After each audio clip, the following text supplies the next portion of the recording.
तर उपमुख्यमंत्री एकनाथ शिंदे जळगावच्या दौऱ्यावर असताना त्यांनी एका रुग्णाला जीवनदान देण्याचा प्रयत्न केला। शिंदे मुक्ताईनगरला संत मुक्ताबाई पालखी प्रस्थान सोहळ्याला उपस्थित होते। त्यावेळी जळगाव जिल्ह्यातील रुग्ण शीतल पाटील या किडनी प्रत्यार्पणासाठी मुंबईला जात होत्या, मात्र त्यांचं विमान चुकलं। एकनाथ शिंदे मुंबईला परतत असताना त्यांनी या रुग्णाला चार्टर्ड विमानातून मुंबईला आणत मदतीचा हात दिला। इतकंच नाही तर मुंबईत आल्यावर त्यांच्यासाठी विशेष रुग्णवाहिका सुद्धा उपलब्ध करून दिली।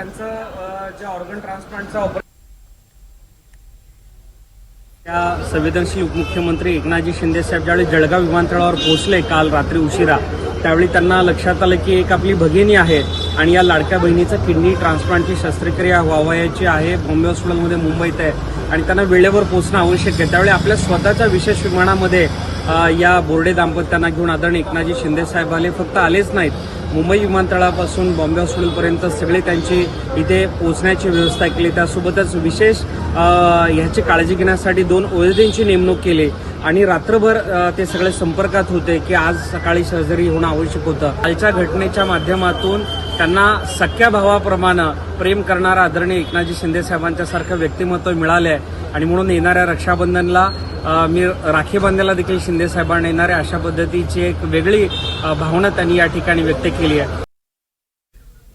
दरम्यान आपण बघतोय की रुग्णाला स्वतःच्या चार्टर्ड विमानातनं उपमुख्यमंत्री एकनाथ शिंदेंनी मुंबईपर्यंत आणलेलं आहे।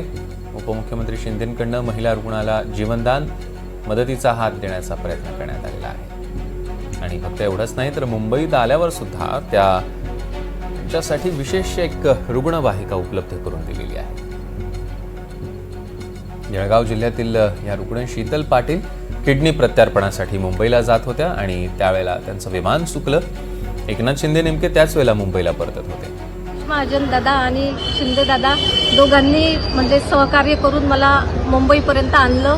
नुसतं आणलंच नाही सर, तर मला पूर्ण सहकार्य केलं। पूर्ण माझं घरी जाईपर्यंत मला त्यांनी पूर्ण माझी हे व्यवस्था केली सर। त्याचं खूप मला आनंद वाटतो की शिंदे दादा म्हणजे एक असं मोठी सेलिब्रिटी असल्यावरही आपल्या सामान्य माणसासाठी ते खूप काही करतातही आणि हे उदाहरण डोळ्यासमोर आहे।